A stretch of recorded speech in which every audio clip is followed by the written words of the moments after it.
오늘 우리가 함께 보실 말씀은요, 우리가 잘 아는 야고보서 1장 15절에 있는 말씀입니다. 우리 같이 함께 읽겠습니다. Let's read together. 욕심이 잉태한즉 죄를 낳고 죄가 장성한즉 사망을 낳느니라. 한 번 더 읽어볼까요? One more repeat. 욕심이 잉태한즉 죄를 낳고 죄가 장성한즉 사망을 낳느니라. 오늘 저는 욕심을 버려라 라는 그런 제목으로 말씀을 전하려고 합니다. 여러분, 제가 사진 하나를 보여드리죠.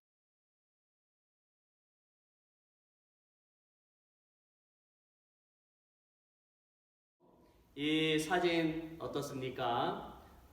보시는 대로 도심 속에 떠있는 수많은 풍선들, 정말 영화 속의 한 장면처럼 아름답게 보이지 않습니까? 이 사진은 합성이 아니고 실제로 있었던 사진입니다. 1986년 9월 27일 오하이오주 클리블랜드 광장에서는요, 수백 명의 사람들이 기네스 기록에 도전하기 위해서 150만 개의 풍선을 하늘 위로 동시에 날려보냈지요. 정말 멋진 광경이었어요. 그러나 사람들의 예상과는 달리 바람이 불지 않아서 풍선들은 멀리 날아가지 못했고 근처에 있던 호수에 다 이제 떨어지게 되었습니다. 사진을 보시는 대로 그렇게 다 덮고 있지요. 그런데요, 당시 호숫가에는 보트가 전복되어서 인명사고가 발생했는데 엄청난 수의 풍선들 때문에 구조 작업에 차질을 빚게 되었습니다.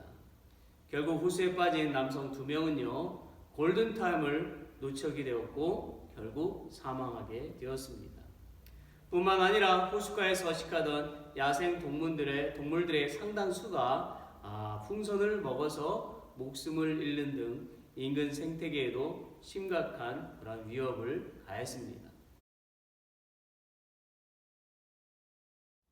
게다가 150만 개의 풍선 때문에 수년 동안 인근 지역의 환경은 심각하게 오염이 되었고 이를 처리하는 데에도 막대한 비용이 투입이 되었습니다.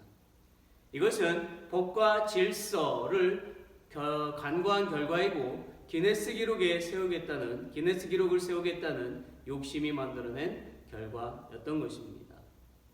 이 세상에 살아가는 모든 사람들은요, 이와 같은 욕심을 부릴 때가 자주 있습니다. 그 욕심으로 말미암아 나쁜 결과를 만들어낼 때가 많아요.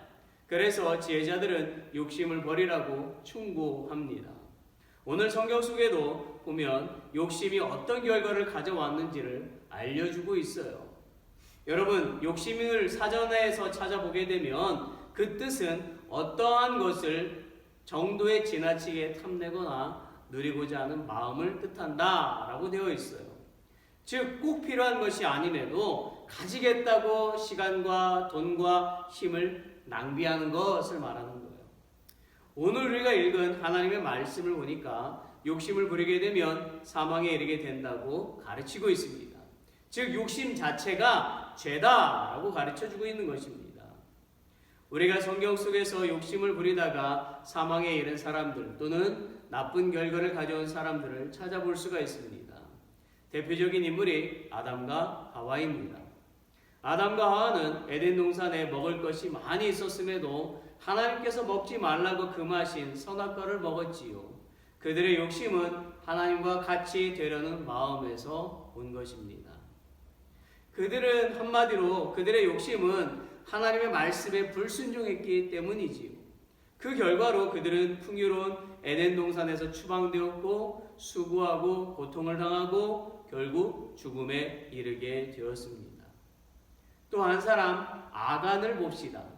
성경 여호수아서에 등장하는 아간이라고 하는 사람은 어떤 욕심을 가졌나요? 그는 여리고성을 함락한 후에 전쟁의 전리품인 아름다운 외투 한 벌과 은 200세겔과 50세겔 중의 금덩이 하나를 훔쳤다라고 되어 있습니다. 사실 이것들은 하나님께 바쳐진 것이었지요. 그러나 아간은 이 작은 것들을 훔친다고 누가 알겠으며 별일 없을 것이라고 생각했다라는 거예요. 그러나 그의 도둑질로 인해서 하나님은 진노하셨고 아이성이라고 하는 작은 성과의 전쟁에서 이스라엘 군사 36명이 죽고 도망치는 참패를 경험하게 되었습니다.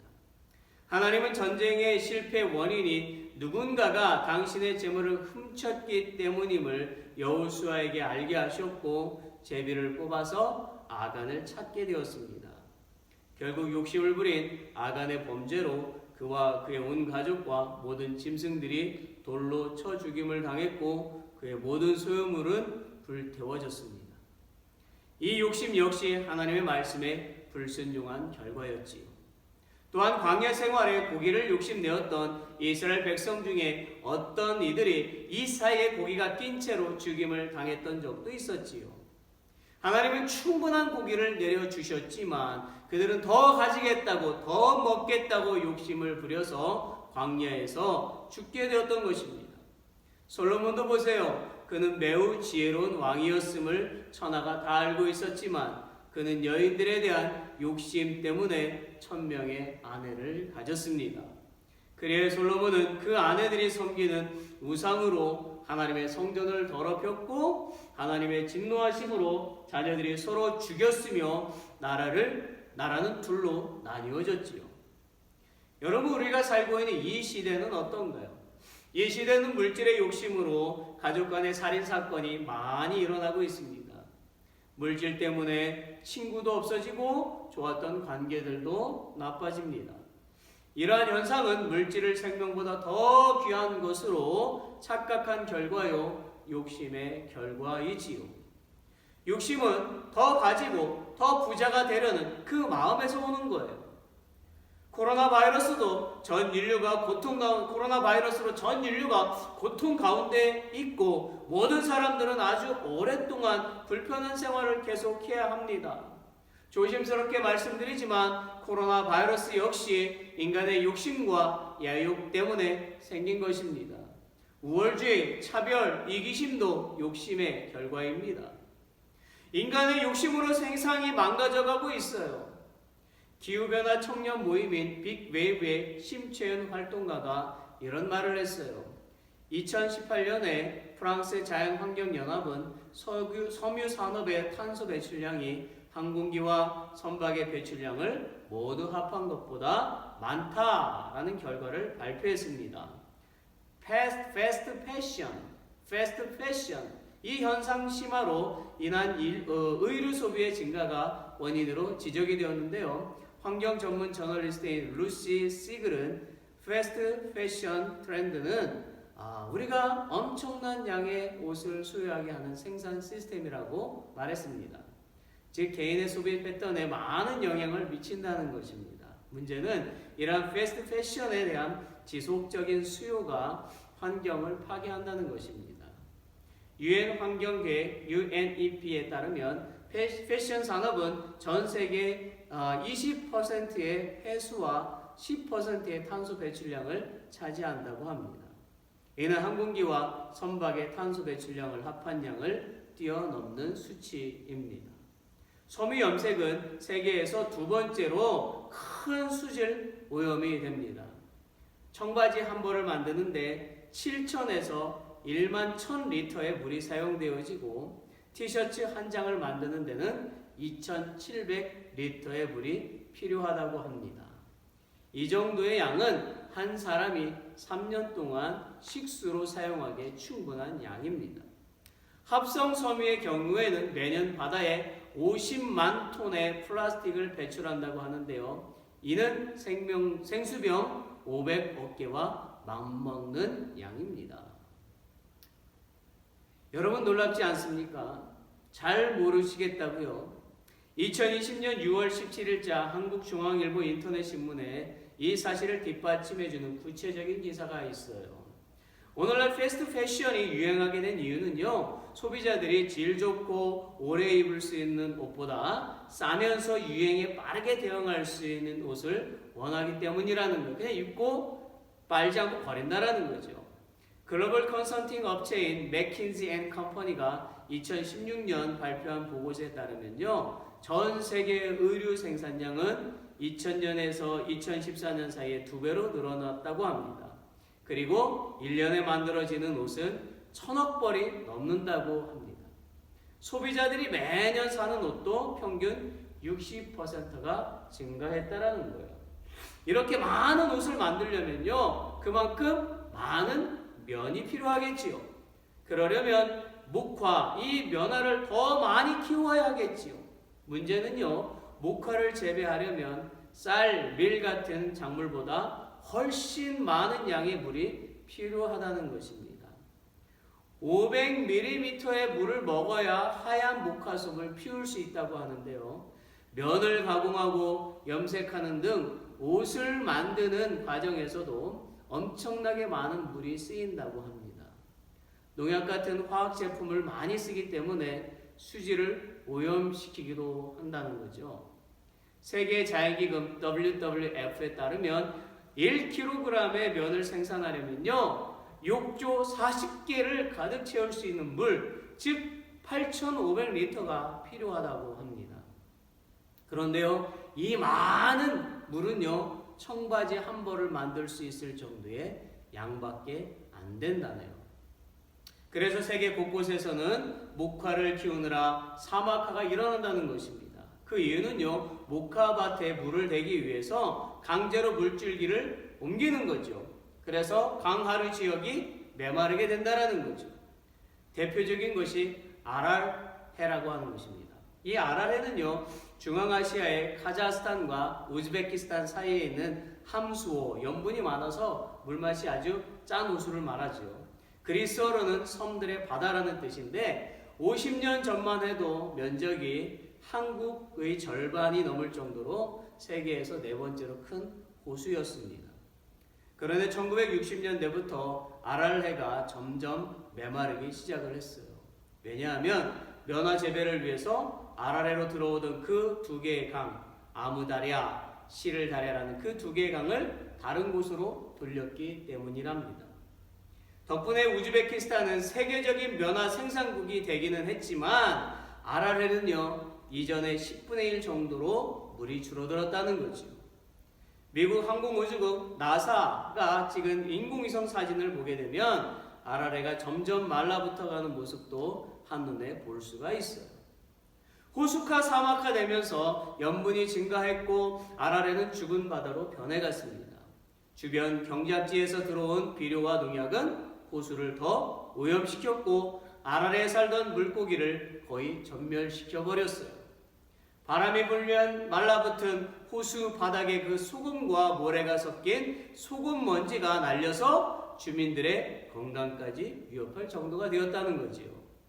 지난 3월에도 위성사진에도 찍힐 정도로 대규모 모래 폭풍이 아랄해 일대를 휩쓸었답니다.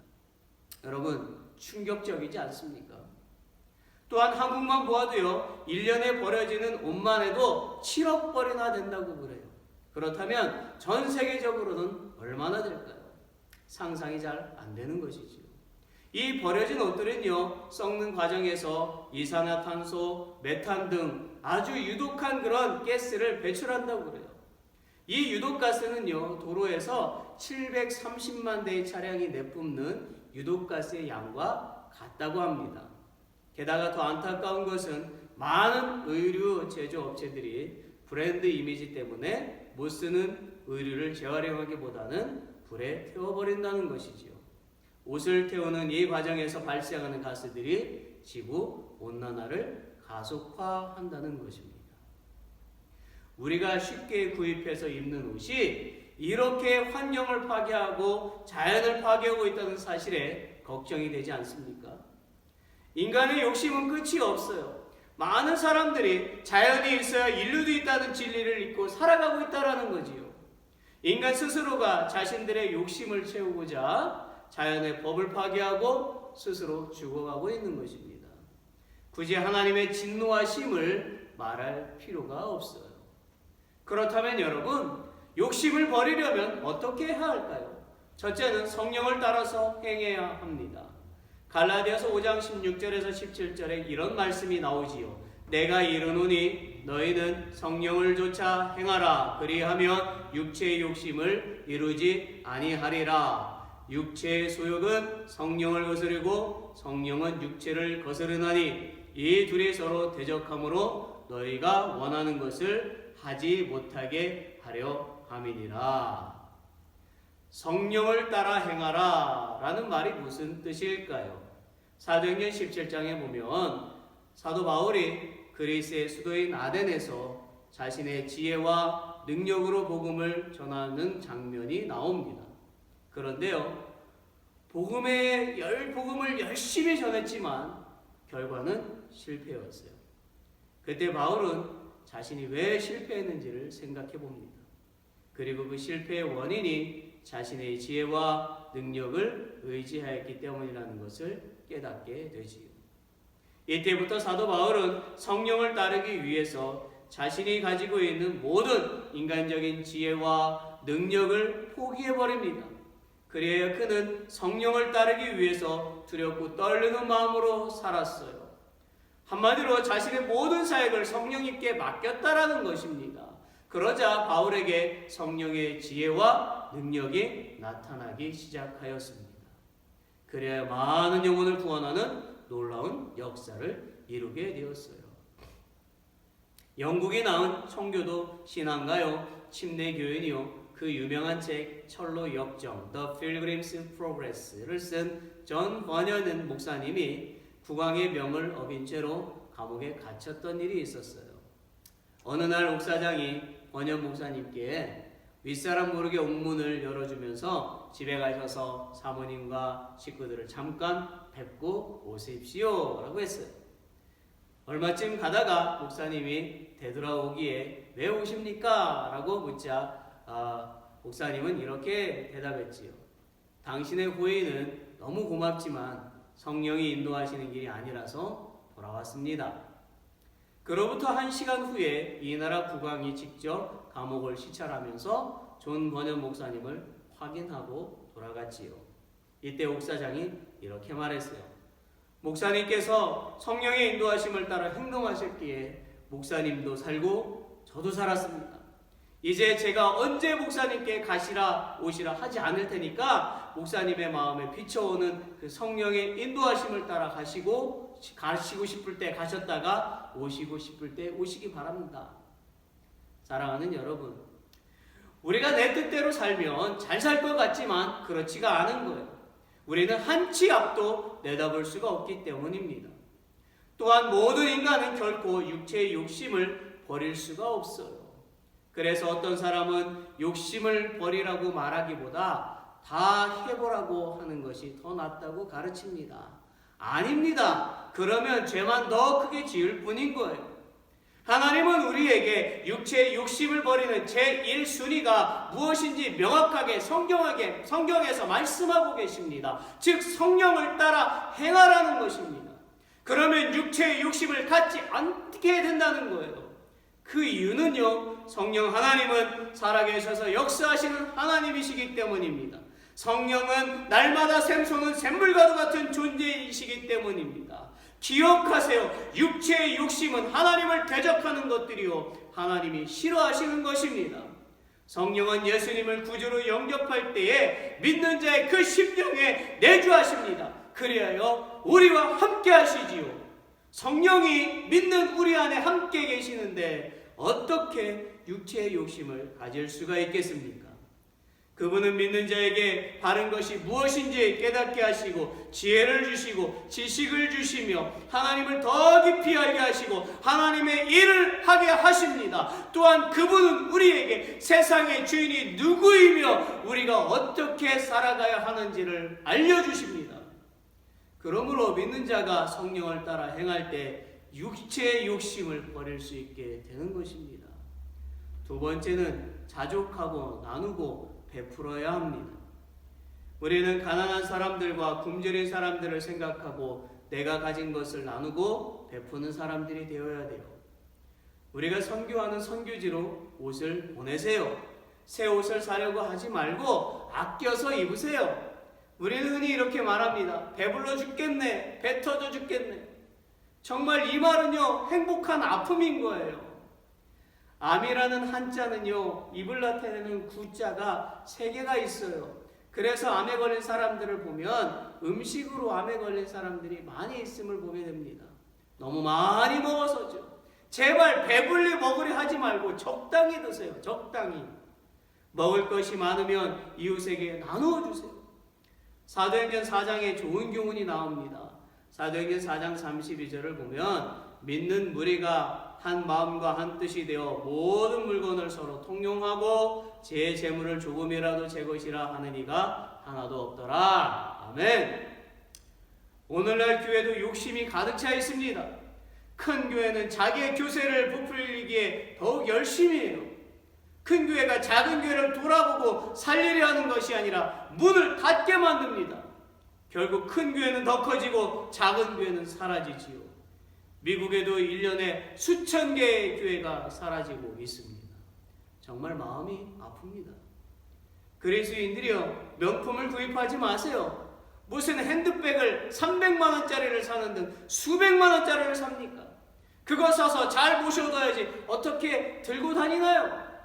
그거 다 자랑하려는 욕심입니다. 명품이 없어도 사는데 지장이 없어요. 그리스도인들이요, 왜 세상 사람들처럼 삽니까? 저는요, 양복이 몇 벌 안 되지만 한 벌당 150불도 안 됩니다. 그런데요, 좋아요. 저는 비싼 양복을 입는다고 생각하면요, 부담이 돼서 못 입을 것 같아요. 찢어지면 어떻게 하지? 안 지워지는 것이 묻으면 어떻게 하지? 옷 걱정을 하게 되니까 싫습니다. 사실 200불 미만인 양복도 좋은 것이 많아요. 적어도 내 개인적인 마음에는요, 하나님은 명품 가방 사지 말고 저렴한 양복을 사 입고 남은 그 돈으로 선교를 하든지 남을 돕는 것을 더 좋아할 것이라고 생각합니다. 여러분, 현재 지구의 인구가 몇 명이나 될까요? 2020년 4월 15일 날짜로 보니까 약 77억 8천만 명입니다. 그렇다면 죄송한데요, 1년에 몇 명이나 죽을까요? 1년에 전 세계에서 1694만 8418명이 죽는답니다. 그렇다면 굶어 죽는 사람들은 몇 명이나 될까요? 그 많은 사람들 중에 4초에 한 명씩 굶어 죽는다고 합니다. 4초에 한 명씩 죽으니까 1년이면 788만 4천 명이 죽는 것입니다. 결국 전 세계에서 죽는 사람의 절반이 굶어 죽고 있는 것입니다. 여러분 잘 들으세요. 명품 살 돈으로 선교사들을 돕고요, 가난한 교회를 도우세요. 하나님이 그것을 원하십니다. 교회들이여 깨어 일어나라. 자신의 교회가 아니라, 인간의 교회가 아니라 하나님의 교회입니다. 내가 우리 교회를 이렇게 부흥시켰다, 나 때문에 교회가 부흥했다, 이런 말을 버리세요. 이런 말은 매우 어리석은 말이요, 흉악한 말이요, 하나님께 책망받을 말이고 나를 자랑하려는 욕심에서 나오는 말입니다. 여호와의 열심히 일을 이루시는 것입니다. 예수 그리스도의 사역도 그분의 모든 여정도 하나님이 하셨습니다. 하물며 우리 인생들이 이리야 어떠하겠습니까? 큰 교회들이요, 건물을 더 화려하게 하려고 하는 것을 멈추세요. 교회의 숫자를 늘리기 위한 계획들을 멈추고 작은 교회로 일꾼들을 파송하세요. 이제 큰 교회들은 더 큰 교회 사이즈를 늘리는 그런 데 관심을 가지지 말고 정말 그 물질을 어려운 사람들을 위해서 사용해야만 하는 것입니다. 우리는 작은 교회를 돌보고 가난한 목회자들을 돕는 사람이 되어야 합니다. 또한 홀로 계신 사모님 가정을 돌보는 사람들이 되어야만 하는 거예요. 잠언 21장 13절 말씀을 들어보세요. 귀를 막아 가난한 자의 부르짖는 소리를 듣지 아니하면 자기의 부르짖을 때에도 들을 자가 없으리라. 귀를 막아 가난한 자의 부르짖는 소리를 듣지 아니하면 자기의 부르짖을 때에도 들을 자가 없으리라. 하나님은요, 정말 그리스도인들이 이렇게 하시기를 원하십니다. 마지막 세 번째는 하나님의 은혜를 항상 기억하고 감사해야만 합니다. 제가 리버티 신학대학원에서 공부할 때 학교 식당에서 일한 적이 있어요. 1년을 열심히 일을 했더니 한국인으로는 처음으로 그것도 유학생인데 슈퍼바이저 포지션을 주더라고요. 저는 슈퍼바이저가 되어서 한국 유학생들을 학교 식당에 30명 정도 일하도록 도움을 주었습니다. 한마디로 그 식당에서 일하는 사람의 한 70% 정도가 한국인이었던 것이지요. 그 중에는 학비와 생활비를 벌기 위해서 일하는 사람도 있었지만 용돈을 벌고 식사를 해결하기 위해서 일하는 사람도 있었어요. 식당에서 일을 하면요, 식사를 공짜로 이제 먹을 수 있기 때문이지요. 그런데요, 용돈을 벌기 위해서 일하던 사람들로부터 문제가 생기기 시작했습니다. 그들은 일을 하도록 해준 그 식당 측의 은혜, 즉 한국 사람이 일을 열심히 한다고 하니까 미국 학생을 뽑지 않고 한국 학생을 뽑았던 거죠. 그것이 은혜였어요. 그 은혜도 생각하지 않고 일도 열심히 안 하고 숨어서 쉬고 있고 일한 시간표도 일을 많이 한 것처럼 늘려서 거짓으로 찍어서 돈을 조금이라도 더 받으려고 했고 마음대로 음식을 먹었습니다. 저는 한국인 슈퍼바이저로서 하나님의 종으로서 너무나 창피했습니다. 그러나 그들은 창피한 줄도 미안한 줄도 죄인 줄도 모르는 것 같았어요. 학비를 벌든 용돈을 벌든 일을 하기로 했으면 성실하게 일해야 하는 것입니다. 또한 종업원이 지킬 룰을 지키고 윗사람의 말을 따라 일을 해야 하는 것입니다. 그러나 어떤 사람들은요, 그렇게 하지 않았어요. 그래서 일하도록 고용한 내 자신이 속상했고요, 후회됐고요, 실망스러웠다라는 것입니다. 처음에는 일을 시켜달라고 그렇게 애원을 하더니 일을 하게 해주었더니 식당의 룰은 지키지 않고 포지션이 위에 있는 제 말도 따르지 않고 자기들 마음대로 했어요. 아침에 일어나 일하기 싫으면 안 나오고 미리 전화를 하는 것도 아니고, 그래서 저는 이런 생각을 했어요. 그 사람은 내일 나와봐야지 나오는 거다. 용돈을 벌기 위해서 일하던 사람들은요, 방학이 되면 놀러 다녔습니다. 저는 부러웠습니다. 하지만 저는 그렇게 할 수가 없었지요. 저는 처자식을 먹여야 하기에, 그리고 누구에게도, 심지어 가족에게도 손을 벌리지 않기 위해서 방학 때도 쉬지 않고 일만 했습니다. 오히려 방학 때는 아침부터 밤늦게까지 일을 했어요. 사실요, 저는 결혼했으니까 자립하기로 마음먹었기 때문입니다. 또한 부모에게 손 벌릴 나이도 아니었고요. 정말 죄송한 말씀이지만 결혼을 했음에도 아직도 부모에게 손을 벌리는 사람들을 보면 한심하게 느껴집니다. 심지어 일자리가 많은데도 편한 일만 찾는 사람들, 충분히 일을 할 수 있음에도 남에게 의존하는 사람들을 보면 더욱 한심스럽게 느껴집니다. 사도 바울은요, 일하기 싫어하는 데살로니가의 어떤 사람들에게 따끔하게 혼냈습니다. 데살로니가후서 3장 10절에 보니까 우리가 너희와 함께 있을 때에도 너에게 명하기를 누구든지 일하기 싫어하거든 먹지도 말게 하라. 우리가 너희와 함께 있을 때에도 너희에게 명하기를 누구든지 일하기 싫어하거든 먹지도 말게 하라. 여러분, 저를 욕해도 상관이 없습니다. 적어도 저는요, 결혼한 후부터는 남에게 의존하여 살지 않았고 지금도 살지 않기 때문입니다. 어쨌든 30명의 한국 사람들이 학교 식당에서 일을 했지만 게으름과 거짓으로 일을 하는 것들이 발견되면서 하나둘씩 파이어 되기 시작했지요. 결국 학교 식당 측에서는 더 이상 한국 학생들을 뽑지 않을 것으로 결정했습니다. 얼마나 창피한 일입니까?